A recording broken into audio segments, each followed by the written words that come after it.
Gente, chegamos aos 60 mil inscritos, o canal tá começando a ficar muito grande e como eu prevejo que com os vídeos nos shorts e a frequência melhorada, ele deve estar chegando aos 100 mil inscritos em breve, a minha presença na internet precisa aumentar também, obviamente. É só uma questão lógica, né? Quanto maior no trabalho, mais responsável você deve ser para com ele. Por isso, eu criei uma conta no Twitter mês passado e agora eu tô aqui divulgando ela para vocês seguirem. Eu vou trazer algumas coisas por lá relacionadas a animes e mangás que eu consumi, que eu curto, e é isso. Em sequência a isso, tem alguns projetos que eu devo estar botando mais pra frente agora nos próximos meses do ano, então eu só queria que vocês soubessem disso e quem quisesse seguir por lá, fosse seguir, tá bom? Vamos pra análise de hoje, o capítulo tá muito bom, é hora de darmos adeus à enrolação em Blue Lock. Esse último arco teve um ritmo bem capenga, né? Pelo menos agora vai dar pra ter uma compensação relacionada a isso. Dá pra ver por um lado bom, né? Eu acho que essa demora toda vai acabar fazendo com que nós, quando cheguemos num momento mais acelerado, nos divirtamos, né? É necessário esses altos e baixos para que os altos sejam mais apreciados. É pelo menos como eu vejo, né? Começamos o capítulo dessa semana com um anúncio de que falta um dia pra Copa do Mundo Sub-20 e vemos logo em seguida os meninos fazendo o treinamento 11v11. Ainda há dúvida se o Ego colocou todo mundo aqui pra treinar, já que o Ryo não apareceu no capítulo, mas o time branco, que é o do Reich, está nesse momento fazendo um contra-ataque e a mensagem do editor é a seguinte: fazendo os ajustes finais para a primeira partida, afiando seus egos para a vitória. Nesse exato momento que o Reich grita que é hora do contra-ataque, o Yukimiya chama a atenção do Nanase, falando para ele voltar e ajustar a marcação, fazendo com que eles tenham vantagem no 2 versus 1. O Ego está ali presencialmente assistindo esse treinamento e aparenta, pelo menos de primeiro ver, não ter dormido praticamente nada nesses últimos dias. Com o Hiyori cruzando, quem recebe o passe é o Isagi, que aparentemente de primeira consegue se movimentar sem a bola antes e chutá-la ao recebê-la, vencendo do Nico e do Ario, que estavam ali na zaga do time vermelho. É gol do time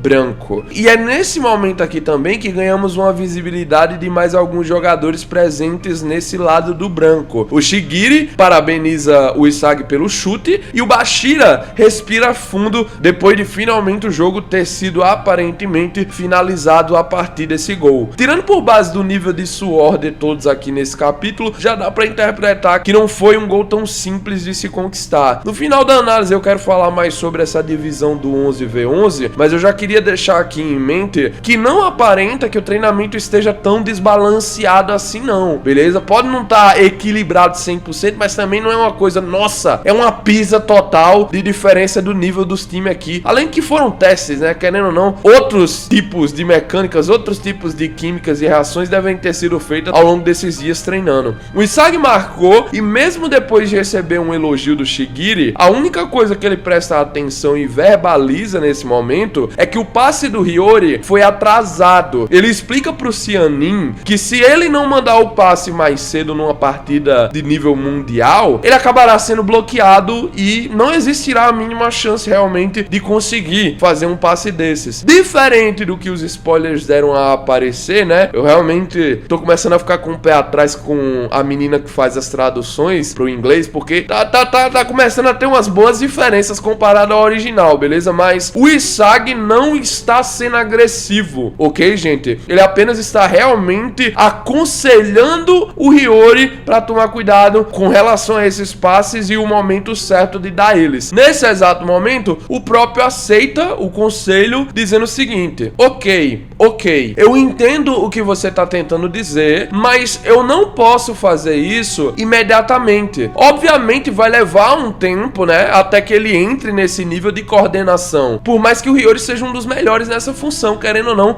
né, não tem como simplesmente se adaptar automaticamente, a não ser que o cara seja um jogador do tipo gênio que se adapta instantaneamente às situações. Ele explica que não é um robô e conclui falando que se fizesse isso acabaria desabando falando antes mesmo da partida começar. O Caraço, cujo qual ninguém chamou na conversa, se intromete. E é aqui que começa a confusão principal desse núcleo. Ele diz: Isag, você tá pedindo demais. O que já dá uma certa ideia de que não é a primeira vez, né, que o Yoshi cobra os companheiros dele durante o treinamento. E nesse momento, o Prota responde: que papo furado é esse? Nosso objetivo não é vencer, certo? O que há de errado em empurrar essa visão nele? O Hiyori apenas ri, falando que ele tá certo. Mas o Caraço não concorda, pelo menos não totalmente. Ele diz: bem, você poderia colocar isso de uma maneira mais suave. O Yoshi apenas manda real nesse momento. Não é como se eu tivesse tido a intenção de ser grosso. Eu apenas estava dando minha opinião. O Tabito diz que ele não deveria intitular esse papo de furado. O Hiyori não estava fraquejando em nada. E de uma forma geral, o Caraço tentou meio que defender o Hiyori, mesmo sem ele precisar, dizendo que ele não estava errando em nada, só que ao mesmo tempo, não errar não significa diretamente acertar no futebol, né? Você pode chutar no gol certinho e ainda assim o goleiro defender, por exemplo. Como o Caraço acabou perdendo a paciência e chamando o Yoshi de burro aqui no final da conversa, os dois começaram a ficar irritados um com o outro e o Oliver Aiko teve que vir para apartar qualquer chance de briga aqui de acontecer. Ele fala: ei, sem briga. Vocês dois só estão dizendo isso porque querem vencer. Afinal, o coitado do Hiyori nem entende exatamente o porquê isso aqui virou uma confusão, já que ele estava de acordo com o Isag, mas mesmo assim, o resultado foi esse. Só que ainda assim, o Oliver conclui dizendo que eles deveriam por dentro estarem super animados, energizados realmente, né, com a Copa do Mundo chegando, mas por fora, o que seria de suma importância era todo mundo ali da equipe estar frio quando estivessem se comunicando, uma conversa ali clara, sem levantar a voz demais, só indo direto ao ponto do que precisa ser resolvido. Um time que se comunica bem, querendo ou não, né, consegue se ajustar realmente muito melhor aos diferentes tipos de ambiente que podem surgir durante o jogo de futebol. Então, eu concordo com a opinião do Aiko aqui totalmente. E olha, os meninos acabam tendo que concordar com ele também, porque o Isag pede desculpas, o Caraço também, e essa situação, pra mim, pelo menos é interessante. E inicialmente, claro, pela questão do Isag estar se tornando alguém muito mais exigente, né, com relação aos seus companheiros, ele entendeu de uma vez por todas que a situação não depende mais apenas de si. Na Liga Nem Egoísta nós já tínhamos visto isso tendo um pouco de desenvolvimento, mas agora que é um campeonato não tem pra onde fugir, né? Ele precisa pedir mais dos seus companheiros, e isso se relaciona muito bem com a questão do Itoshi Sai, querendo ou não. Inicialmente ele sai do Japão justamente por causa disso, a falta de alguém pra o acompanhar, pra conseguir receber seus passes, pra conseguir jogar no nível que ele idealiza, que é o seu. Eu não acho totalmente errado você, estando numa equipe, exigir um pouco de seus colegas. Afinal, ambos têm o mesmo objetivo: vencer. Só que o problema nessa questão, que é o que boa parte da comunidade deve estar debatendo desde ontem e também durante as próximas semanas aí, será sobre até onde as exigências fazem sentido lógico. Até qual momento o Isag enxergará seus companheiros apenas como isso: companheiros, eles estão aqui comigo, nós vamos tentar vencer um campeonato. Porque no momento, assim como o Hiyori falou, né, ele intitulou dessa forma, que o Isag pare de esperar ações humanas de humanos e comece a esperar mais, assim, ações diretas dos meninos, como se eles fossem espécies de robôs, as coisas começam a se complicar. Os pais dele dizendo uns capítulos atrás que continuariam ao seu lado, não importa o que acontecesse, causa um certo arrepio na espinha também, né? O cara já fica com um pé atrás. E, velho,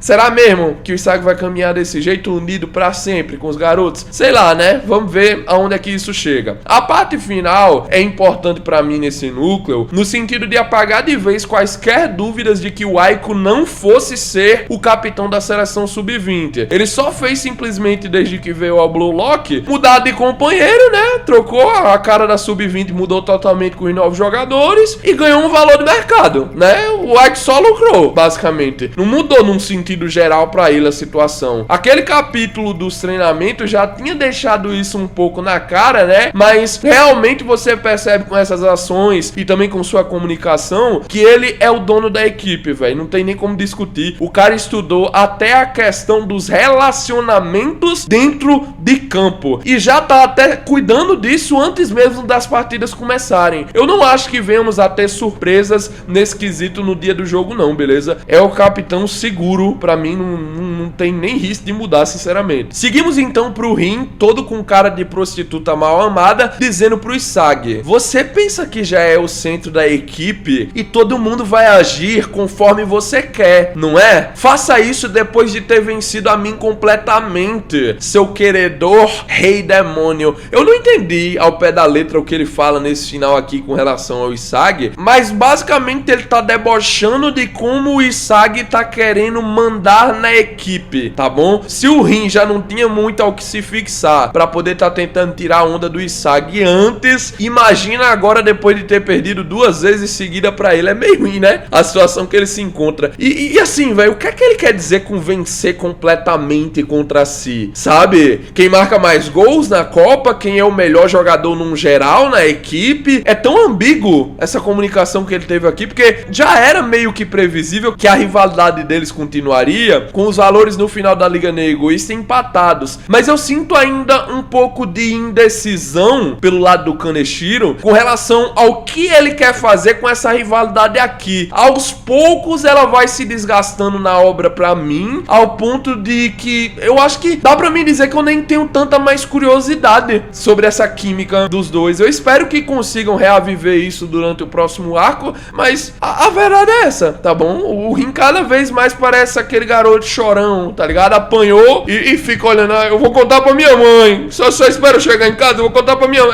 É isso, pra mim que parece. Seguimos então para o convidado que ninguém convidou chegando na sala de treinamento. O senhor Buratsuta chega falando bobagem e temos pela primeira vez na obra a perspectiva dos meninos com relação a ele. O Bashira fala: Pia, o presidente tirador de dinheiro. Os Antetsu até se assusta dizendo que o Buratsuta pode ouvir o Meguro falando isso, mas não muda o fato de que ninguém vai muito com a cara do velho. Ao conhecimento deles, ele é só alguém que tá ali pela grana e, cara, assim, de fato, eles não estão errados. O Ego pergunta o que exatamente ele tá fazendo ali, sendo que ele tinha pedido pra ele não vir pro campo de treinamento, e o Hirotoshi explica que não tinha vindo interferir em nada relacionado ao futebol. Era apenas uma espécie de saudação ao Blue Lock que ele tinha vindo fazer ali. Ele tinha pensado que seria melhor dizer a eles a promessa que os dois tinham feito, ainda mais sabendo que isso poderia acabar aumentando a motivação dos garotos também. Isagi ficou curioso e, sem enrolações, o velho explicou logo: a lista do Japão Sub-20 possui oficialmente o máximo de 26 jogadores e temos ainda 3 vagas restantes. O Yoshi ficou surpreso, ele disse em voz alta: o quê?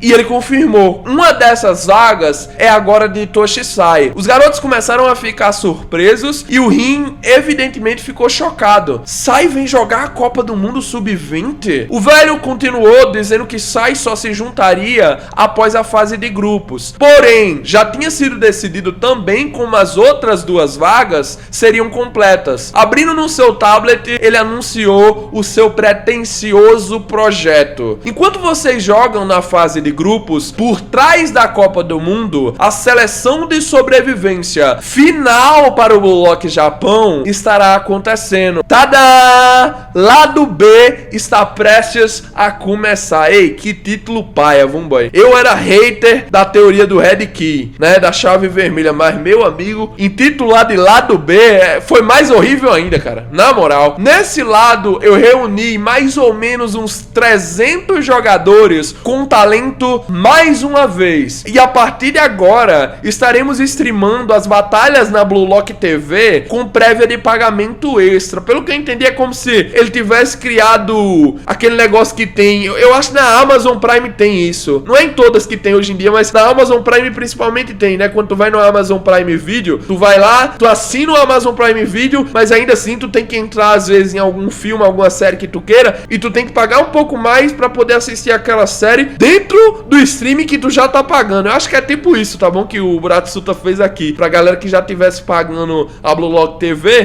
ter que pagar um pouquinho a mais e aí poder receber esse conteúdo. A ideia dele, através disso, é basicamente impulsionar o futebol japonês. Os garotos todos chegam à mesma conclusão, né? Pô, o cara copiou na cara dura a ideia do Ego e tá fazendo dinheiro com isso na frente dele. Ele mostra o tablet pra eles e fala: esses serão alguns dos membros que estarão participando. Vemos uma porrada de figurante, só que aí entre eles está o Kira. Quando o Isagi bate o olho nele, o medo sobe na espinha. Eu interpretei isso aqui como medo. Nós vamos conversar um pouco mais sobre isso já já, mas cara, realmente, tá bom? Realmente, o Isagi tá assustado com essa situação. Burabura explica que ele está planejando anunciar os dois jogadores que passaram nesse Blue Lock 2 no mesmo momento que a fase de grupos da Copa se encerrar. Em outras palavras, exatamente no mesmo momento que o amado Itoshi Sai se juntará à equipe, né? Chegarão mais 3 jogadores a partir das oitavas. Vamos atingir o mundo com uma grande explosão de notícias. É essa a ideia mágica do velho, e ele conclui dizendo: então é bom que vocês passem da fase de grupos, mesmo se para isso seja preciso morrer. Seria esse o prenúncio da tão esperada lesão de algum dos meninos? Rapaz, tá dando na cara, viu? Os meninos ficam meio impactados por essas palavras finais dele. Temos um foco simplesmente no Nanaze, no Kurona e no Shigiri, que na minha opinião são o top 4 dos mais possíveis de terem um problema durante essa saga. Só esqueceram de pôr aqui o Yukimiya, né? Mas bem, sendo assim, Buratsuta se despede desejando boa sorte para os seus fazedores de dinheiro, pedindo obviamente para eles gerarem mais dinheiro para ele, e é isso aí. Já já entramos no restante do capítulo, mas eu acho importante esclarecer o que exatamente vai acontecer aqui, só para deixar bem na cara, beleza? Pelo que eu entendi, teremos durante a fase de grupos o mata-mata do lado B ocorrendo e sendo streamado. Os dois jogadores se unirão ao grupo a partir das oitavas juntos do Sai, só que há um problema. Como é que você pode comparar o nível deles com o dos meninos do Blue Lock? Itoshi Sai eu até entendo. O Nagi é possível de entender também. Mas e o outro? E os outros? Se no caso o Nagi decidir não voltar, né? Não cria uma dúvida pra vocês essa questão técnica? Eu tô começando a achar que com a popularidade do Blue Lock, assim, a possibilidade de um personagem totalmente novo que nós nunca sequer ouvimos falar apareça. Pode ser loucura da minha parte, mas ainda vale a pena ficar de olho nessa possibilidade caso o Nagi acabe não retornando. Eu acho difícil ele não voltar, mas ainda assim pode ser, né? Todo mundo tá esperando o Kira aqui, do nada vem o Nagi e outro cara que você não conhece. Imagina aí a situação inusitada que não seria. Quando o Isagi ouve isso, a primeira coisa que ele faz é perguntar ao Ego o que acontecerá com o Blue Lock. O Jinpachi diz pra ele não se preocupar, explicando que essa é apenas outra opção, e num geral, tudo que o Buratsuta quer saber é do dinheiro. O Ego apenas se aproveitou desse seu traço para torná-los mais fortes. O Yoichi o relembra daquilo que ele disse: aqueles que perdessem no Blue Lock nunca mais poderiam jogar pela equipe nacional do Japão, e ele pergunta o que tinha acontecido com aquela regra. Ele tá prestes a dizer algo, ele diz algo mais ou menos assim no sentido: se o Kira voltar, aí quando ele tá prestes a continuar a frase, o Ego o interrompe e diz que não vai usá-los. Gente, não deu uma impressão estranha pra vocês o Isagi se preocupando com isso, não? Eu digo no sentido de que o Wild Card existiu e o Kunigami voltou através dele. Não há reclamações por ele estar na Copa atualmente. Todo mundo aceitou. Pô, o Kunigas conseguiu sua vaga. Show! Se olharmos pra esse lado B como uma espécie de Wild Card ou Red Key, como a galera sempre gostou de intitular essa teoria aqui, não é